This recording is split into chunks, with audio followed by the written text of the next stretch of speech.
What is wrong with you? বাণীর মাথাটাও মৌমাছির মতো ভো ভো করছে। আপাতত বুঝ দেওয়ার জন্য মনে মনে একটা উত্তর সাজায় সে। অতঃপর তা বলার জন্য মুখ খুলতে গেলেই দুর্জয় তাকে সতর্ক করে। আমি কোনো ধরনের মিথ্যা শোনার জন্য প্রস্তুত নই। Don't play with my patience. স্পষ্ট ভাষায় শুধু সত্যটুকু বলো। বাণীর কণ্ঠ রোধ হয়ে আসে। একই বিপদে পড়ল সে। কি করবে সে? সেনা সদস্য এই দুর্দর্শী পুরুষ হলপ করে তার মিথ্যা ধরতে সক্ষম। কোনো কুল কিনারা না পেয়ে বাণী এক হাত বাড়িয়ে নিচের পাশে গাড়ির দরজা খোলার চেষ্টা করে, কিন্তু দরজাটা খুলে না। উল্টো দুর্জয় বিরক্ত মিশ্রিত গলায় শুধায়, দরজাটা লকড। অযথা চেষ্টা চালানো বন্ধ করো। বাণী দুর্জয়ের কথাটা শুনে নীরবে নিজের হাতটা সরিয়ে নিয়ে সোজা হয়ে বসে সে। সিটের গায়ে পিঠ এলিয়ে দিয়ে চোখ বুজে নেয়। শরীরটা দুর্বল লাগছে বেশ। জ্বরটা আবার বাড়ছে নাকি? বাড়তেও পারে। গাড়ির বোনাট হতে সামনের সিটে এসে বসার সময় গায়ে রেইনকোটটা জড়ানো থাকলেও বাতাসের দাপটে বৃষ্টির পানির সংস্পর্শ হতে বাঁচতে পারেনি সে। দুর্জয় এক পলক বাণীকে পরখ করে দৃষ্টি ফিরিয়ে নেয়। অসুস্থ মনে হচ্ছে মেয়েটাকে। কে জানে তার বিহাইন্ড দ্য স্টোরি কি। দুর্জয় বাণীকে সময় দেয়, অপেক্ষা করে। আচমকা বাণী অদ্ভুত ভঙ্গিতে দৃষ্টি মেলে তাকায়। ভীত সেই দৃষ্টি। অস্থির গলায় দুর্জয়কে শুধায়, আপনি একজন সোলজার, তাই না? কোন পদে আছেন আপনি? আপনার ক্ষমতা কত দূর? বাণীর অদ্ভুত তিনটা প্রশ্ন শুনে দুর্জয়ের ভুরু কুচকে আসে। তবুও সে স্বাভাবিক গলায় পাল্টা প্রশ্ন করে, সেই ব্যাপারে তোমার কৌতূহলের কারণ জানতে পারি? বাণী অস্থির গলায় জবাব দেয়, it is a serious matter. দয়া করে আমাকে বলুন। দুর্জয় বাণীর চোখের দিকে তাকিয়ে ব্যাপারটার গুরুত্ব উপলব্ধি করে। অতঃপর বেশ ছোট এক শব্দে নিজের পরিচয়, পদ এবং ক্ষমতা সম্পর্কে জানায়। মেজর। বাণী আন্দাজ করে একজন সৈন্য সদস্য হিসেবে এই পদটা খুব সাধারণ কিংবা ছোট কোনো পদ নয়। এর গুরুত্ব এবং গাম্ভীর্য রয়েছে। তাই সে সাহস সঞ্চয় করে আবদার সুরে বলে, একটা সাহায্য করুন। দুর্জয় সরু চোখ মেলে প্রশ্ন করে। কী ধরনের সাহায্য? দুর্জয়ের প্রশ্নের পিঠে বাণীর রুদ্ধস্বরে অনেকগুলো কথা বলে চুপ হয়। সবটা শুনে দুর্জয় বেশ অবাক হয়। এতক্ষণ সে বাণীর কেসটা যতটা জটিল ভাবছিল, এই মুহূর্তে বাণীর কথা শুনে সে আরও জটিল কিছু আন্দাজ করছে। স্পষ্ট বুঝতে পারছে বাণী তালুকদারের বর্তমানটার রহস্যে ঘেরা অমীমাংসিত একটা কেসের মতো। যেই কেসটা মীমাংসা করার প্রবল আগ্রহ দুর্জয় নিজের মধ্যে টের পাচ্ছে। দুর্জয় শান্ত গলায় প্রশ্ন করে, আমি তোমাকে এই সাহায্যটা ঠিক কী কারণে করব বলতে পারো?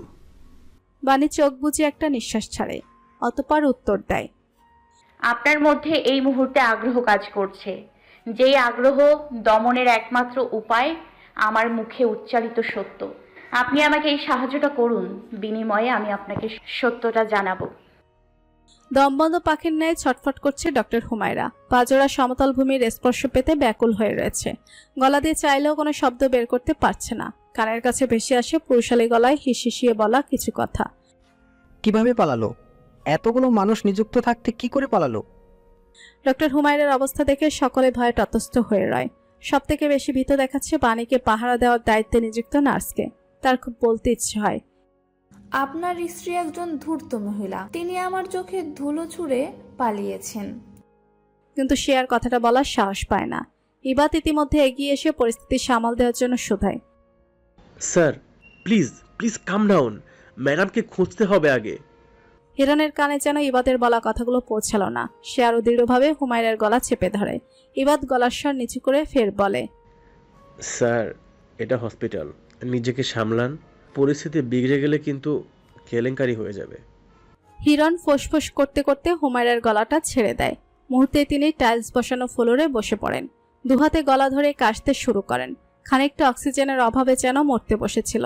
হিরণ চেঁচিয়ে ওঠে, বাণী কিভাবে পালালো? হিরণের বাজখাই গলার দাপটে ভীত নার্স এবার মুখ খুলল। উনি ওয়াশরুমে যেতে চেয়েছিলেন। আমি ওনাকে সাথে করে নিয়ে ওয়াশরুমে যেতেই উনি আচমকা শরীরের ভার ছেড়ে দিয়ে মাথা ঘুরে পড়ে যান। আমি দ্রুত ডক্টরকে ডাকতে কাউন্টার এরিয়ার ওদিকে ছুটি। ডক্টর হুমায়রা সহ ফিরে এসে দেখি ওয়াশরুমের সামনে আপনার একজন লোক পড়ে আছেন, আর ম্যাম কোথাও নেই।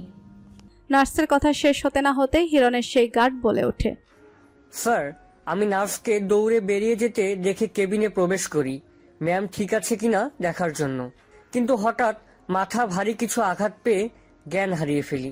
যখন জ্ঞান ফিরে তখন শুনি ম্যামকে নাকি পাওয়া যাচ্ছে না।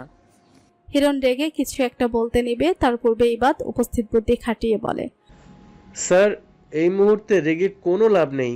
আমাদের আগে সিসিটিভি ফুটেজ চেক করতে হবে, তাহলে আমরা জানতে পারবো ম্যাডাম কোথায় গিয়েছে।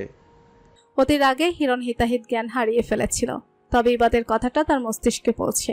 মুহূর্তে সে হুকুম জারি করে গত 1 ঘন্টায় ধারণকৃত সিসিটিভি ফুটেজ ম্যানেজ করে দ্রুত নিয়ে আসতে। ইবাদ এক মুহূর্ত দেরি না করে হসপিটালের কন্ট্রোল প্যানেল এরিয়ায় দৌড়ে চলে যায় সিসিটিভি ফুটেজের ক্লিপ ম্যানেজ করে নিয়ে আসার জন্য। হিরণ অস্থির পায়ে পায়চারি করতে থাকে কাউন্টার এরিয়া জুড়ে। ডক্টর হুমায়রা তখনও ফ্লোরে বসে অক্সিজেনের ঘাটতি অনুভব করছে। চোখ মুখ তার সম্পূর্ণ কালো হয়ে গিয়েছে। মনে মনে সে অনুভব করে তীব্র ক্ষোভ। সেই ক্ষোভের জোরেই হুমায়রা হিরণের উদ্দেশ্যে প্রশ্ন ছড়ে। মানুষের উপর রাগ ঝগড়ার আগে নিজেকে প্রশ্ন করুন যে আপনি কি এমন করেছেন যে আপনার স্ত্রী আপনার থেকে পালাতে চায়। নিজের মস্তিষ্ক দিয়ে বিবেককে প্রশ্ন করুন, দোষটা কার? হিরণ ক্ষিপ্র দৃষ্টি মেলে হুমায়রার পানে তাকায়। তার বিগড়ে যাওয়া মেজাজে ডক্টর হুমায়রার প্রশ্নটা আরো বিরূপ প্রভাব ফেলে। হিরণ রাগের সুরে আদেশ করে, আমার চোখের সামনে থেকে এই মহিলাকে নিয়ে যাও। আমি আর এই চেহারা দেখতে চাই না। 20 মিনিটের ভেতরে ইবাদের কল আসে হিরণের কাছে।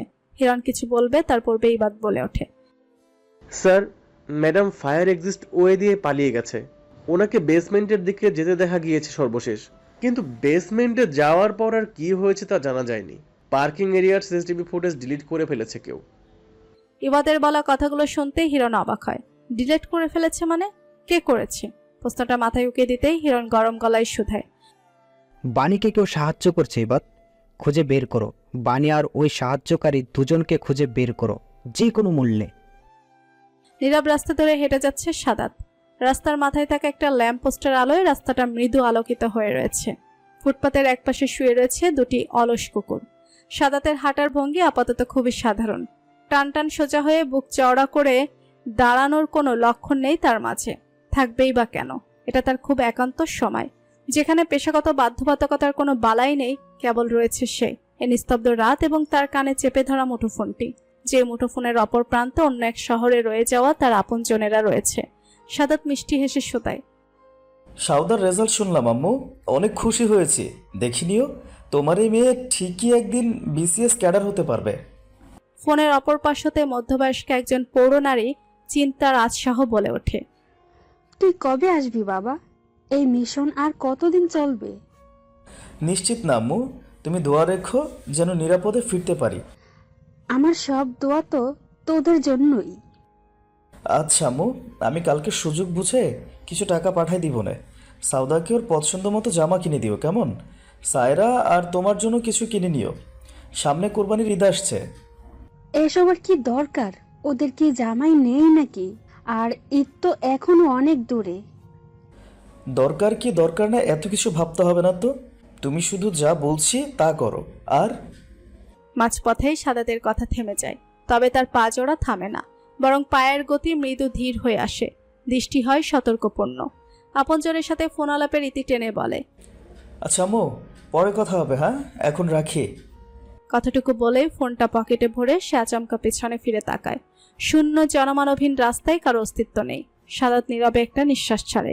লম্বা বিল্ডিংটার আড়ালে একটা ছায়া শটান ভঙ্গিতে দাঁড়িয়ে রয়েছে। সেকেন্ড 30 পার হতেই সে অতি সাবধানে মাথাটা বের করে রাস্তায় উঁকি মারে। রাস্তাটা শূন্য দেখতেই সে বেশ অবাক হয়। সতর্ক দৃষ্টি মেলে ভালোভাবে চারিদিকটা পরখ করে। না, একটু আগে রাস্তায় ফোন আলাপে ব্যস্ত পুরুষের কোনো চিহ্ন এই মুহূর্তে দেখা যাচ্ছে না। চোখের পলকে কোথায় চলে গেল? ছায়াটা এবার সোজা হয়ে সম্পূর্ণ বেরিয়ে এলো বিল্ডিংয়ের আড়াল হতে। ধীর পায়ে সতর্ক দৃষ্টি মেলে এগোতে এগোতে পৌঁছে যায় সামনের দিকে।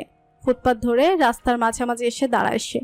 ফোন আলাপে ব্যস্ত সেই পুরুষের খোঁজে বিশেষ দৃষ্টিটা বর্তায় চারিদিক জুড়ে।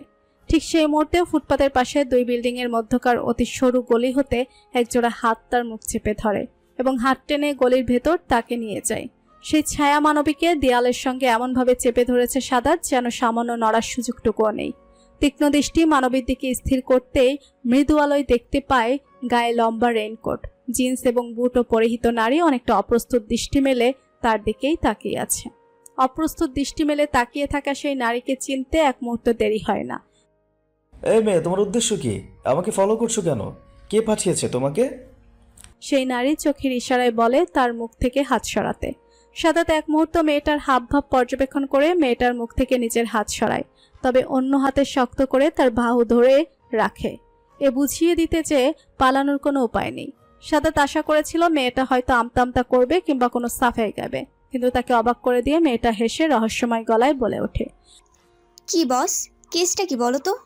তুমি কি খুব গুরুত্বপূর্ণ কেউ যাকে রাতের আধারে মানুষে ফলো করার সম্ভাবনা রয়েছে? প্রশ্নের প্রেক্ষিতে পাল্টা প্রশ্ন সাদাতের ভারী অপছন্দ। সে গরম চোখ জোড়া পাকিয়ে বলে, সেদিন ক্যাফেতে লুকিয়ে আমার স্কেচ বানাচ্ছিলে, আজ আবার আমাকে ফলো করছো। তোমার উদ্দেশ্য কি তা স্পষ্ট গলায় বলো তো। মেয়েটা এবার সামান্য গাছাড়া ভঙ্গিতে বলে ওঠে, আমি কেন ফলো করতে যাব তোমাকে? চট্টগ্রাম শহরটা তোমার নিজের সম্পত্তি নাকি? আমি নিজের মতো হাঁটছিলাম শুধু। মেয়েটার বলা কথাটা মোটেও বিশ্বাসযোগ্য মনে হয় না সাদাতের। তবুও সে অতি অপ্রয়োজনীয় বস্তুর ন্যায় মেয়েটাকে শক্ত হাতের বাঁধন হতে মুক্তি দেয়, আঙুল দিয়ে শাসিয়ে শুতায়। আর কখনো আমার ত্রিসীমানার মধ্যে দেখলে মোটেও ছাড় দিব না কিন্তু তোমাকে, বলে দিলাম। কথাটা বলেই সাদাত হনহনিয়ে সেই গলি হতে বেরিয়ে যায়। অজ্ঞাত নারীর মুখে ফুটে ওঠে প্রফুল্ল হাসি। 1990s অর্জুন রামপালের গোমরা এডিশন পুরুষ তাকে না ছাড়লেও বিষয়টা তেমন একটা মন্দ হয় না। ভাবনাটা মনে উকি দিতেই উক্ত নারী দ্রুত পা চালিয়ে গলি হতে বেরিয়ে এসে রাস্তার দিকে তাকায়। পেছন হতে সেই পুরুষকে রাস্তা ধরে হেঁটে যেতে হবে। সে মৃদু গলা উঁচু করে পিছু ডাকে, এক্সকিউজ মি। সাদাত চলন্ত পা জোড়া থামিয়ে ফিরে তাকায়, ভুরু কুচকে প্রশ্ন করে, হোয়াট? আমি স্নিগ্ধা, নামটা মনে রেখো। সাদাতের চোখে মুখে ফুটে ওঠে বিরক্তি ভাব। স্নিগ্ধা, এর থেকে অপ্রয়োজনীয় নাম সে জীবনেও শুনেনি। মফস্বল এরিয়ার ভেতর বাইকটা প্রবেশ করতেই রাফি চরমভাবে চমকালো। সাইফ এদিকে বাইকটা নিচ্ছে কেন? প্রশ্নটা মনে চেপে না রেখে সে মুখে উচ্চারণ করে, এদিকে কোথায় যাচ্ছিস? প্রফুল্ল মনে বাইক চালাতে ব্যস্ত সাইফ রাফির প্রশ্নে বিরক্ত হয়। সে বিরক্তি তার গলায় স্পষ্ট ফুটে ওঠে। বাল আমার, এত প্রশ্ন করস কেন? বাইকের একদম পেছনে বসে থাকা প্রত্যয় সাইফের মুখে গালিটা শুনে নাক সিটকে বলে, এইগুলো কি ভাষা সাইফ? সাইফ দ্বিতীয় দফা বিরক্ত নিয়ে উত্তর দেয়, বাংলা ভাষা বুঝোস নাই? কেউ আর কোনো কথা বলার সুযোগ পেল না। তার পূর্বেই বাইকটা এসে থামলো মরিচবাতি দ্বারা সজ্জিত একটা বাড়ির সামনে। বাড়ির পানে তাকাতেই রাফি আর প্রত্যয় অবাক হয়। তবে তাদের কোনো কথা বলার সুযোগ না দিয়ে সাইফ বাইক থেকে নেমে চাবিটা রাফির হাতে ধরিয়ে দিয়ে বলে, সামনে আগায় বস, আমি বলার সাথে সাথে বাইক স্টার্ট দিবি, একদম মেইন রোডে গিয়ে বাইক থামাবি। প্রত্যয় কিছুই বুঝতে পারছে না। সে বুড়ুকুচকে প্রশ্ন করে, তুই কি করতে যাচ্ছিস? সাইফ নিজের হাতে কিছুক্ষণ আগের কেনা কালো মিষ্টির প্যাকেটটা নিয়ে প্রত্যয়কে বলে ওঠে, তুইও কোনো প্রশ্ন না করে চুপচাপ নিচে নাম। প্রত্যয় সরু ভুরু চোড়া মেলে তাকানোর পূর্বেই সাইফ অতি যত্নে র্যাপিং করা মিষ্টির প্যাকেট হাতে বাড়ির ভেতর চলে যায়। রাফির খুব ভয় করছে। সাইফ কি করতে চাইছে তা ঝাপসা আন্দাজ করতে পারছে সে। একতলা বাড়িটার উঠোন ডিঙিয়ে প্রধান দরজার সামনে গিয়ে দুবার কলিং বেল বাজাতেই একজন ভদ্রলোক দরজাটা খুলে আগ্রহী গলায় প্রশ্ন করে, কে আপনি? সাইফ মুখে প্রাণখোলা হাসি মুখে বলে ওঠে, আসসালামু আলাইকুম আঙ্কেল। অন্না বাসায় আছে? ওর বন্ধু আমি। ও বিয়ে উপলক্ষে একটা গিফট দেওয়ার কথা ছিল। ওয়ালাইকুম আসসালাম। অন্না তো বাসায় আছে, কিন্তু তোমাকে তো ঠিক চিনলাম না বাবা। না না, সমস্যা নেই আঙ্কেল, আপনি অন্নার থেকে জেনে নিয়েন। একটু কষ্ট করে যদি ওকে ডেকে দিতেন। আসলে আমার খুব তাড়া আছে, তো ফ্লাইট আছে আমার, দেশের বাইরে চলে যাব। তাই ভাবলাম ওর বিয়েটা অ্যাটেন্ড করতে পারবো না, বিদায়ী গিফটটা নিয়ে এসেছি তাই বলে। ঘরের কর্তা ভদ্রলোককে খানিকটা দ্বন্দ্বে ভুগতে দেখা গেল। তবুও তিনি গলা উঁচু করে ডাকেন, অন্না, অন্না, দেখো তো তোমার কোন বন্ধু এসেছে। কিছুক্ষণের মধ্যেই ঘরের ভেতর থেকে বেরিয়ে আসে শাড়ি পরিহিত, গায়ে হলুদের সাজে সজ্জিত এক রমণী। দরজার কাছে আসতেই তার ভুরু কুঁচকে যায়। অবাক সুরে প্রশ্ন করে, আপনি কে? সাইফার এক মুহূর্ত দেরি না করে র্যাপিং প্যাকেটটা ভদ্রলোকের হাতে ধরিয়ে দিয়ে অন্যের উদ্দেশ্যে প্রশ্ন ছুড়ে, রাফিকে ভালোবাসো? প্রশ্নটা শুনতেই অন্যার চোখ বড় বড় হয়ে যায়। সে ভীত দৃষ্টি মিলে নিজের বাবার দিকে তাকায়, যিনি আপাতত রেগে মেগে আগুন গলায় প্রশ্ন করে যাচ্ছেন, এই ছেলে, কে তুমি? সাইফ সেদিকে ভ্রুক্ষেপ না করে ফের প্রশ্ন করে, চুপ থেকো না অন্না, আনসার মি। এটাই তোমার শেষ সুযোগ। তুমি কি রাফিকে ভালোবাসো? অন্না ভীত ও কাপা গলায় উত্তর দেয়, বাসি। সাইফ আর দেরি না করে খপ করে অন্যার এক হাত ধরে বাহিরের দিকে ছুটে। পিছনে অন্যার বাবা চেঁচিয়ে ওঠে। ওনার চেঁচিমেচিতে ঘরের ভেতর হতে অন্যার মা আর বোনও বেরিয়ে আসে। আকস্মিক পরিস্থিতির ধাক্কা সামলাতে না পেরে অন্য অপ্রস্তুত হয়ে পড়ে। নিজেকে ছাড়ানোর চেষ্টা করে, কিন্তু গেট পেরিয়ে বাহিরে আসতেই তার সেই চেষ্টা থেমে যায়। অস্ফুট উচ্চারণ করে, রাফি। রাফি অবাক ও বিমর। সাইফ দেরি করে না, অন্যাকে বাইকের সামনে এনে দাঁড় করিয়ে বলে, বাইকে ওঠো, দেরি করো না, ফাস্ট। অন্য অপ্রস্তুত দৃষ্টি মেলে সবার পানে তাকায়। তার মস্তিষ্কে এখনো ঠিকঠাক কিছু ধরছে না। সাইফ এবার রাগী সুরে ধমকে ওঠে, এই রাফি, বাইক স্টার্ট দে। রাফির সঙ্গে সঙ্গে বাইক স্টার্ট দেয়। সাইফ ততক্ষণে ধাক্কিয়ে অন্যাকে বাইকে তুলে দিয়েছে। চোখের পলকে বাইকটা রাস্তা ধরে বেরিয়ে যেতেই সাইফ লক্ষ্য করে প্রত্যয় অবাক দৃষ্টি মেলে তাকিয়েছে তার দিকে, যেন এইমাত্র কি হলো তার কিছুই সে বুঝতে পারেনি। সাইফ আর দেরি না করে প্রত্যয়কে ধাক্কা মেরে চেঁচিয়ে ওঠে, শালা মারা খাওয়ার জন্য দাঁড়ায় আসোস? প্রত্যয় কিছু বুঝে ওঠার পূর্বেই দেখে বাড়ির ভেতর হতে একজন ভদ্রলোক লুঙ্গি এক হাতে ধরে চেঁচামেচি করতে করতে বেরিয়ে আসছে। তাকে দেখে প্রত্যয় ও সাইফের পিছু পিছু ছুটে বলে ওঠে, তুই একদিন আমাদের আত পাগলা বানিয়ে ছাড়বি সাইব। সাইফ ছুটতে ছুটতে জবাব দেয়, পাগল ছাড়া দুনিয়া চলে না রে পাগলা। একজন সৈনিকের পায়ের গতিকে ঘোড়ার পায়ের গতির সাথে তুলনা করা হয়। সেই হিসেবে দৌড়ে 20 মিনিটের রাস্তা পার করে প্রধান সড়ক পর্যন্ত পৌঁছানো সাইফ আর প্রত্যয়ের জন্য কোনো বড় বিষয় নয়। কিন্তু আচমকা একটা গলির মোড় ঘুরতে গিয়ে বাধে বিপত্তি। হঠাৎ দুই যুবককে নিজের স্কুটির সামনে দেখে ব্রেক কষারও সময় পায় না বাইকের মালিক। উল্টো দুর্ঘটনা হতে রেহাই পেতে সে বাইকটা অন্যদিকে ঘুরিয়ে ফেলে। ফলে সজোরে রাস্তার পাশে এক ভ্যান গাড়ির সঙ্গে ধাক্কা খেয়ে বাইক সহ উল্টে পড়ে সে। আকস্মিক ঘটনায় প্রত্যয় এবং সাইফও চমকে ওঠে। এক মুহূর্তের জন্য মনে হয়েছিল এই বুঝি স্কুটির নিচে পড়ে হাত অথবা পা কিছু একটা খোয়াবে, কিন্তু আল্লাহ রহম করেছেন যে সেরকম কিছুই হয়নি। ভাবনাটা মনে উকি দিতেই সাইফ বুকে ফু দিয়ে রাস্তার পাশে তাকায়। সাথে সাথেই তার মেজাজ বিগড়ে যায়। সে গলা উঁচু করে চেঁচিয়ে ওঠে, শালার মাইয়া মানুষের হাতে স্কুটির চাবি দিলে অ্যাক্সিডেন্ট তো হইবই। প্রত্যয়ও দেখলো রাস্তার পাশে বাইক সহ পড়ে থাকা একটা নারীকে। এক পা তার বাইকের তলায় চাপা পড়ে আছে, অন্য হাতে সে ভর দিয়ে উঠে বসার চেষ্টা করছে এবং মাথায় উ জাতীয় শব্দ করছে। প্রত্যয় অবশ্য সাইফের মতো রাগ কিংবা বিরক্তি দেখালো না। সে দ্রুত পায়ে এগিয়ে যায় মেয়েটাকে সাহায্য করতে, কিন্তু তার পূর্বেই রণচণ্ডী রূপী সেই মেয়েটা পেছনে ফিরে চেঁচিয়ে ওঠে, মাঝ রাস্তায় পাগলের মতো দৌড়ানোর মানে কি? প্রত্যয় মেয়েটাকে দেখে অবাক হলো। এটা সেই লাইব্রেরির ঝগড়াটে মেয়েটা না? মেয়েটাও প্রত্যয়কে দেখে এক মুহূর্ত অবাক হয়, পর মুহূর্তেই সে ফের চেঁচিয়ে ওঠে, এই, আপনি এই লাইব্রেরির গালিগালাজ ভাইয়াটা না? প্রত্যয় বিরক্ত হয়। গালিগালাজ ভাইয়া? এটা আবার কেমন নাম? আর তাছাড়া প্রত্যয় নিজের সম্পূর্ণ জীবনে কখনো গালি উচ্চারণ করেনি, তার সাথে এই বেমানার নাম জুড়ে দেওয়ার মানে কি? প্রত্যয় কিছু বলতে নিবে তার পূর্বেই সাইফ এগিয়ে গিয়ে জেসির দিকে হাত বাড়িয়ে দিয়ে বলে ওঠে, আরে ম্যানারলেস মাথা মোটা ভাবি, আপনি উঠেন উঠেন, আমার হাত ধরে উঠে আসেন। ইস, বেশি ব্যথা পেয়েছেন? সাইফের এই আলগা পিড়ি দেখে প্রত্যয়ের গা জ্বলে যায়। অপরদিকে জেসি ক্রোধ মিশ্রিত গলায় বলে ওঠে, এই ভাইয়া, কে আপনি? আমাকে ম্যানারলেস আর মাথা মোটা ভাবে ডাকছেন কেন? সাইফ দাঁত কেলিয়ে বলে, ভাবি, আমি আপনার গুণধর দেবর, আর আপনার সাথে এই ম্যানারলেস আর মাথা মোটা ট্যাগটা আমি বসাইনি, প্রত্যয় বসিয়েছে। প্রত্যয় বিড়বিড়িয়ে ওঠে, পাগলের সাথে ম্যা করা ছাগলের দেখা হয়েছে। এখন দুই পাগল ছাগল মিলে আমার মাথা খাবে। জেসির চরম মেজাজ খারাপ হয়। সে সাইফকে কিছু বলতে নিবে তার আগেই সাইফ এগিয়ে এসে তার পায়ের উপর থেকে স্কুটি তুলতে তুলতে বলে, সরি ভাবি, আপনাকে হেল্প না করে আমি এতক্ষণ ধরে শুধু শুধু পেঁচাল পারছি। পায়ের উপর হতে স্কুটিটা সরাতেই যেন জেসি খানিকটা আরাম পেল।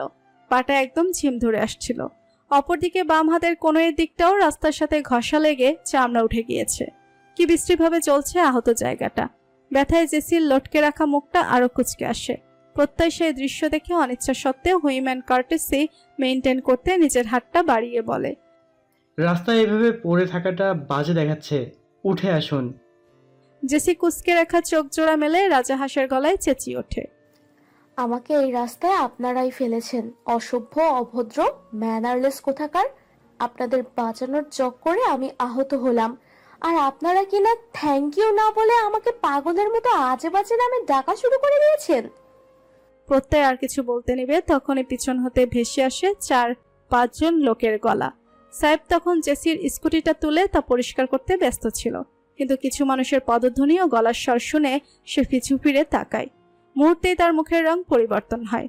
মানুষগুলো কেমন চটে আছে তা তাদের চেহারাতে স্পষ্ট ফুটে আছে। 2-3 জনের হাতে লাঠি জাতীয় জিনিসও দেখা যাচ্ছে। সাইফ তা দেখে ভাবে এই লাঠির আঘাত তার পায়ে পড়লে সাইফের কিছু না হলেও তার এই সুঠাম দেহের বেশ অপমান হবে। সে অপমান সাইফ কখনো মেনে নিতে পারবে না। উপস্থিত বুদ্ধি অনুযায়ী সাইফ দ্রুত ভঙ্গিতে স্কুটিটায় বসে চাবি ঘুরিয়ে প্রত্যয়কে তাড়া দেয়। মামা, পাবলিক চেতে গেছে, ইজ্জত আর জান বাঁচানো ফরজ, তাড়াতাড়ি বয় তুই। প্রত্যয়ের এক হাত তখনও জেসির দিকে বাড়ানো। সে ঘাড় ঘুরিয়ে লাঠি হাতে আসন্ন একদল পুরুষকে দেখছিল। সাইফের কথা কানে প্রবেশ করতেই সেও দ্রুত দৌড়ে স্কুটির পিছনে উঠে বসে। জেসি বিস্ফোরিত দৃষ্টি মেলে দেখছিল সেই দৃশ্য। সে দ্রুত উঠে দাঁড়ানোর চেষ্টা করতে নিলে সাইফ স্কুটি স্টার্ট দিয়ে উচ্চস্বরে বলে ওঠে, আপনার স্কুটি আপনার রোমিও সহ আপনার ঠিকানা অনুযায়ী পাঠিয়ে দেবো ভাবি, ফিকার নট। জেসি পেছন থেকে চিৎকার করে ওঠে, কুত্তা লাফাঙ্গা, আমার স্কুটি ফেরত দিয়ে যা। গোলাপি রঙের স্কুটির পেছনে বসা প্রত্যয়ের কানে পৌঁছায় জেসির চিৎকার। সে ঘাড় সামান্য ঘুরিয়ে পেছনে ফিরে তাকাতেই দেখে রণচণ্ডী সেই নারী রাস্তার এক কোণ হতে ছোট ইটের টুকরো তুলে তাদের দিকে নিশানা করে ছুড়ে এবং বলে, মামলা করব আমি, চুরির মামলা। তোদের জেলের ভাত খাইয়ে বদহজম না হওয়ালে আমি আলাউদ্দিনের মেয়ে জেসি না। কর্ণফুলীর নদীর ঠিক পাশেই ইচ্ছানগর নামক জায়গাটা। কালো জিপটা মফস্বল এরিয়া পেরিয়ে কিছুটা নিরিবিলি একটা এরিয়া প্রবেশ করে। মিনিট 5 মধ্যেই তা থামে জনমানবহীন একটা একতলা বাড়ির উঠোন সীমানার বাহিরে প্রধান ফটকের দ্বার প্রান্তে। গাড়িটা থামিয়ে দুর্জয় চট করে তাকায় নিজের পাশের সিটে উপস্থিত নারীর পানে। সিটের উপর দুপা তুলে তা ভাঁজ করে বুকের কাছে ঠেকিয়েছে। দুহাতের সাহায্যে আড়াআড়িভাবে নিজের বাহু চেপে ধরে একপাশে হেলে রয়েছে দুর্বল দেহটা। 40 মিনিটেরও অধিক এই পথ পাড়ি দেওয়ার সময় প্রথম 20 মিনিট বাণী জেগেই ছিল, কিন্তু শরীরটা ধীরে ধীরে নিস্তেজ অনুভূতি হতেই সে আর চোখ মেলে রাখতে পারে না। গায়ের রেইনকোটটার ভেতর তপ্ত দেহটাকে যথাসাধ্য লুকিয়ে জড়সড় ভঙ্গিতে একপাশে হেলে বসে। একটা পর্যায়ে ধীরে ধীরে চোখ লেগে আসে তার। সম্পূর্ণ ঘটনাটা দুর্জয়ের উপস্থিতিতেই ঘটেছে। দুর্জয় এ নিয়ে বাণীকে বাদ সাধেনি। মেয়েটা অসুস্থ তা যে কেউ দেখে হলপ করে বলে দিতে পারবে, কিন্তু মেয়েটাকে ঘিরে রাখা প্রশ্ন রহস্য আজ করা মুশকিল বটে। আপাতত দুর্জয় পড়েছে সংশয়। তার পাশের সিটে ঘুমন্ত এই নারীকে তার সজ্ঞান ব্যতীত ছুতেও তার বিবেকে বাজছে। তার উপর এই নারী বর্তমানে বিবাহিত এবং এক সন্তানের জননী। বিষয়টা দুর্জয়ের জন্য অস্বস্তিকরই বটে। সে বাণীকে রেখে একাই গাড়িটা হতে নেমে যায়। বৃষ্টি থেমেছে বহু আগে, তবে প্রকৃতি এখনো বয়ে বেড়াচ্ছে সতেজতার ছাপ। দুর্জয় নিজের পকেট হাতড়ে বের করে একটা চাবি। চাবিটার সাহায্যে প্রধান ফটকটা খুলেই তা সম্পূর্ণটা ঠেলে একপাশে সরিয়ে প্রবেশদ্বার উন্মুক্ত করে সে। অতঃপর ফের গাড়ির ভেতর বসে ড্রাইভ করে গাড়িটাকে ইট পাথরে তৈরি উঠোনে প্রবেশ করে। আবার গাড়ি হতে নেমে প্রধান ফটকটা টেনে তা ভেতর থেকে লক করে। চাবির সাহায্যে বাড়ির ভেতর প্রবেশ করে সে। বাড়ির ভেতর প্রবেশ করে অন্ধকার ঘরটাকে আলোকিত করার উদ্দেশ্যে সে সব লাইট জ্বালিয়ে দেয়। জীর্ণশীর্ণ দেহটা দুদিনের জ্বরে যেন আরো খানিকটা শুকিয়ে গিয়েছে। সেই নেতানো দেহটা শক্ত দুহাতের সাহায্যে তুলে হাঁটতে বিন্দুমাত্র কষ্ট হচ্ছে না দুর্জয়ের। বাড়ির ভেতর প্রবেশের ঠিক আগ মুহূর্তে তার অবচেতন মস্তিষ্কে হানা দেয় বহু পূর্বে তার দাদির মুখে শোনা একটা কথা। এই ইচ্ছানগরের বাড়িটা দুর্জয়ের বাবা রিফাতি বহু শখ করে বানিয়েছিলেন। বাড়িটাতে প্রথম যেবার দুর্জয়ের মাকে সহ রিফাতি এসেছিল সেবার নাকি লজ্জা শরমের মাথা খেয়ে বউকে কোলে তুলে গৃহ প্রবেশ করেছিল সে। আচমকা এই কথা মনে পড়ার কারণ খুঁজে পায় না দুর্জয়। মনে মনে নিজের প্রতি সে বিরক্ত হয়। অতঃপর বাণীকে নিয়ে ঘরে প্রবেশ করে বসার ঘর পেরিয়ে পশ্চিম দিকের ঘরটার দিকে এগোয় সে। ঘুমান্ত বাণীকে কাঠের তৈরি পালঙ্কে শুয়ে দিয়েই দুর্জয় ফোন বের করে একটা নাম্বার ডায়াল করে। একবার রিং হতেই কলটা রিসিভ হয়। অপর পাশ হতে জুলফিকা চিন্তিত গলায় শুধায়, Durjoy, my boy, are you okay? Yes sir. কি হয়েছে আমাকে খুলে বলো। হঠাৎ কল করে আমাকে বললে যেন হসপিটালের বেসমেন্টের ফুটেজ ডিলিট করার ব্যবস্থা করি। আবার পড়ছো ব্যাপারটা personal. Is everything okay? Sir, আপাতত আরেকটা হেল্পের প্রয়োজন। যত দ্রুত সম্ভব বাবার ইচ্ছানগরের বাড়িটায় একটা মহিলা ডাক্তার পাঠান। She have to be confidential also. দুর্জয়ের কথার ভঙ্গিমায় জুলফিকারের চিন্তার পরিধি আরো বাড়ে। কি হয়েছে ছেলেটার? দুর্জয় সামান্য তাড়া দেখিয়ে বলে, সরি স্যার, কিন্তু ব্যবস্থাটা দ্রুত করলে it will B a big help. আমি ইনশাআল্লাহ আগামীকাল হেডকোয়ার্টারে এসে আপনাকে একান্তে সব খুলে বলবো। জুলফিকার আর বিষয়টা তেমন একটা ঘাটায় না। ধৈর্য যেহেতু বলেছে সে নিজেই সময় মতো বলবে, সেখানে আর এত তাড়াহুড়ো দেখানোর কিছু নেই। ছেলেটার কাণ্ডজ্ঞান বেশ ভালো। জুলফিকার নিজ হাতে ওকে তৈরি করেছে। চোখ বুজে ভরসা করতেও কখনো দ্বিধা করবেন না তিনি। জুলফিকার আশ্বস্ত করে বলে, আমি ব্যবস্থা করছি, চিন্তা করো না, টেক কেয়ার। ফোনটা কান থেকে নামিয়ে রেখে দুর্জয় বাণীর পানে তাকায়। তার মনে জমে রয়েছে অসংখ্য প্রশ্ন। বাণী কাঠ থেকে বারবার পালাচ্ছে, এই অবস্থায় বা তার কি করে হলো? আর বাণীর পরিবার কোথায়? সম্পূর্ণ ব্যাপারটা দুর্জয় জানতে হবে। ঘুমান্ত নিশার কেবিনে বসে আছে জুলফিকার। নাইমাকে আজ নিশা খুব বুঝিয়ে শুনিয়ে বাসায় পাঠিয়েছে। একটানা লাগাতার এভাবে হসপিটালে থেকে চেহারা বিধ্বস্ত অবস্থা করে ফেলেছিল সে। তার উপর আবার নাইমার কোমরে ব্যথার সমস্যা রয়েছে। সামান্য ঠান্ডা লাগলেই ব্যথাটা হু হু করে বেড়ে যায়। এই বিষয়গুলো জুলফিকার ভুলেনি, কিন্তু যদি সে সরাসরি নাইমাকে কথা বলতো যেতে, তাহলে শুধু শুধুই কথা কাটাকাটি এবং তর্কের সৃষ্টি হতো আবার। তাই সে খুব সূক্ষ্ম বুদ্ধিটা মেয়ের মাথায় পাচার করে দিয়ে নিশার মাধ্যমে নাইমাকে রাজি করিয়েছে। নিজের চালাকির কথা ভেবে একা একা সামান্য হাসে জুলফিকার। ঠিক সেই মুহূর্তে তার হাতের ফোনটা ভাইব্রেট করে বেজে ওঠে। জুলফিকার একদণ্ড ফোনের স্ক্রিনের দিকে তাকিয়ে নামটা পড়ে নেয়, সাইফ। এই ছেলে এত রাতে ফোন করেছে কেন? জুলফিকার কল রিসিভ করে কানে ধরতেই সাইফ বলে ওঠে, আসসালামু আলাইকুম স্যার। যদি কিছু মনে না করলে একটু যদি কেবিনের বাহিরে আসতেন। আসছি। বলে কলটা রেখে দেয়। কেবিনের বাইরে বের হতেই জুলফিকার দেখে সাইফ, রাফি এবং একটা বধূবেশে মেয়ে পাশাপাশি দাঁড়িয়ে আছে। জুলফিকার কোনো প্রশ্ন করতে নিবে তার আগে সাইফ বুলেট গতিতে বলে ওঠে, স্যার, এই মেয়ের নাম অন্না, আর রাফি ওকে ভালোবাসে। অন্নাও রাফিকে ভালোবাসে, কিন্তু অন্নার হিটলার বাপ ওকে অন্য জায়গায় বিয়ে দিচ্ছিল। ওনার মতে রাফি একটা অযোগ্য ছেলে, আর সৈন্যদের সম্পর্কে যথেষ্ট বিরূপ ধারণা পোষণ করেন তিনি। যেহেতু এই মুহূর্তে এই বড় শহরে রাফির নিজের কোনো গার্ডিয়ান নেই, তাই অন্নাকে তুলে ওদের দুজনকে নিয়ে সোজা আপনার কাছে চলে এলাম।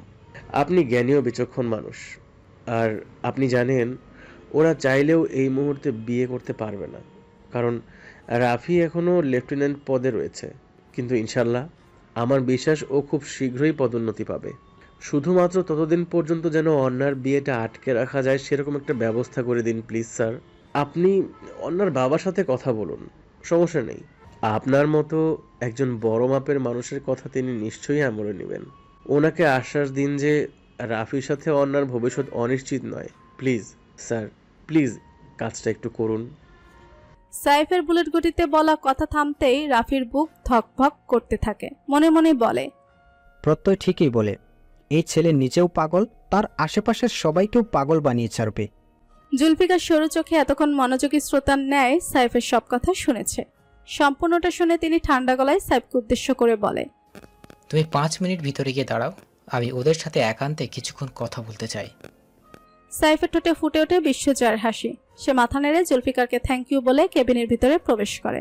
কেবিনে প্রবেশ করতেই তার দৃষ্টি স্থির হয় নিশার দিকে। সাইফ একগাল হেসে ঘুমান্ত নিশার দিকে তাকিয়ে বলে ওঠে, সুখী মানুষের সবাইকে সুখী দেখতে ভালো লাগে। আপনিও সুখী হন মিস ইয়াসমিন। অন্ধকার ঘরে একটা শিশুর কান্নার আওয়াজ ভেসে আসছে। সে চিৎকার করে ডাকছে নিজের মাকে। বাণী সেই চিৎকার অনুসরণ করে দৌড়ে যায়, কিন্তু কাউকে পায় না। আবার সেই শিশুর স্বরকান্না মিশ্রিত স্বরে বলে ওঠে, তুমি আমাকে দেখে চলে গেছিলে কেন মাম্মা? তুমি আমাকে ভুলে গেছো?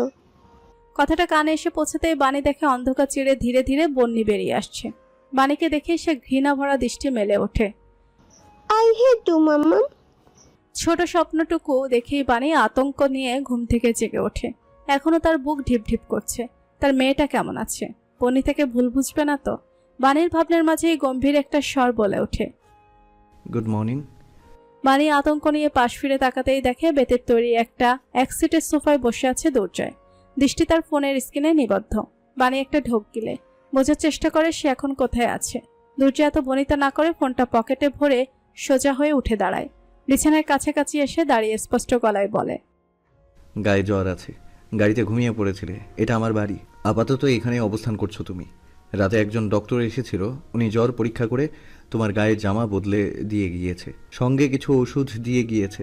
সেসব নিয়ে আপাতত পরে কথা হবে। আমি তোমার কথা অনুযায়ী তোমার আবদার রেখেছি। এখন তুমি আমাকে সত্যটা জানাও। দুর্জয়ের শেষ কথাটা শুনতে বাণী যেন সম্বিত ফিরে পায়। হ্যাঁ, তার তো শর্ত মতে এখন সত্য জানানোর কথা, কিন্তু বাণীর প্ল্যান ছিল যে সে সত্যি জানানোর পূর্বেই দুর্জয়ের চোখে ধুলো দিয়ে ছুঁড়ে পালাবে। দুর্জয়কে কিংবা অন্য কাউকে এসব বিষয়ে জড়ানোর বিন্দুমাত্র ইচ্ছা তার নেই। সে চায় না অন্য কারো পরিণতিও 7 বছর পূর্বে সেই কালো রাতের মতো হোক। বাণী চায় না নতুন করে আরেকটা খুনের সাক্ষী হতে। বাণীকে ভাবনায় বুধ দেখে দুর্জয় এবার বলে ওঠে, দেখো, আমি কথা ঘুরিয়ে পেঁচিয়ে বলা যথেষ্ট অপছন্দ করি। গতকাল রাতে যেই ফিমেল ডক্টর এসেছিল, ওনার ভাষ্য মতে she found some marks and scratches in your body. সেই দাগগুলো কিসের হতে পারে সেই সন্দেহ সম্পর্কেও উনি আমাকে জানিয়েছেন।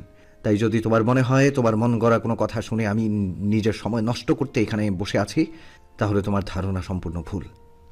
সবটা শুনে বাণী স্থির হলো। দুর্জয় কোনো দাগগুলোর কথা বলছে তা সে ভালো করে জানে। এগুলো তো কেবল শরীরের দাগ, মলমে সেরে উঠবে, কিন্তু মনের দাগ, সেই দাগ দেখার সাধ্যকার। শারীরিক দাগের খাতা খুলে বসতে গেলে যে বাণীকে মনের দাগের খবরও দুর্জয়কে জানাতে হবে। বাণী চোখ বুজে একটা দীর্ঘ নিঃশ্বাস নেয়। তার জীবনের যেই সত্যি সবার অজানা, সেই অজানাকে জানার জন্যই বোধহয় আল্লাহ বারবার তাকে দুর্জয়ের মুখোমুখি এনে দাঁড় করাচ্ছে। বাণী চোখ মেলে তাকায়, তপ্ত নিঃশ্বাস ছেড়ে কিছু বলতে নেবে, ঠিক সেই মুহূর্তে তীক্ষ্ণ শব্দ তুলে দুর্জয়ের ফোনটা বেজে ওঠে। বাণী থেমে যায়, মাথা নত করে ফেলে। দুর্জয় মৃদু বিরক্ত হলেও পকেট হতে ফোনটা বের করে রিসিভ করে। মুহূর্তে তার মুখভঙ্গি পরিবর্তন হয়। সে ব্যস্ত গলায় বলে, গণমাধ্যমে খবর ছড়িয়েছে? প্রশ্নগুলো করতে করতে দুর্জয় দ্রুত নিজের পকেটে গাড়ির চাবিটা চালান করে দেয়। অতঃপর এক্ষুনি আসছি বলে ফোনটা রেখে বাণীর দিকে তাকায়। বাণীও সেই মুহূর্তে কৌতূহলী দৃষ্টি মেলে তার পানে তাকিয়েছিল। দুর্জয় ব্যস্ত গলায় বলে, বাসার বাহিরে সেনা নিরাপত্তা কর্মী রেখে যাচ্ছি, কিছু প্রয়োজন পড়লে ওদের বলবে। এই ক্যাবিনেটের ওপর ওষুধ আর প্রেসক্রিপশন আছে, দেখে সেই অনুযায়ী ওষুধ নিও। কথাটা বলেই বেরিয়ে যেতে নিলে বাণী পিছু ডাকে। কোথায় যাচ্ছ? বাণীর মনের অজান্তেই তুমি সম্বোধনটা দুর্জয়কে মিনিট খানেকের জন্য থামতে বাধ্য করে। সে এক পলের জন্য পিছু ফিরে বলে, কবে নাগাদ ফিরবো নিশ্চিত নই, ফিরবো কিনা তাও নিশ্চিত নই। না ফিরলে তোমার ব্যাপারে আমার প্রশ্নের উত্তরগুলো অজানাই থেকে যাবে। জানি না কি সমস্যার মধ্যে আছো, আল্লাহর আমানতে রেখে যাচ্ছি। Take care.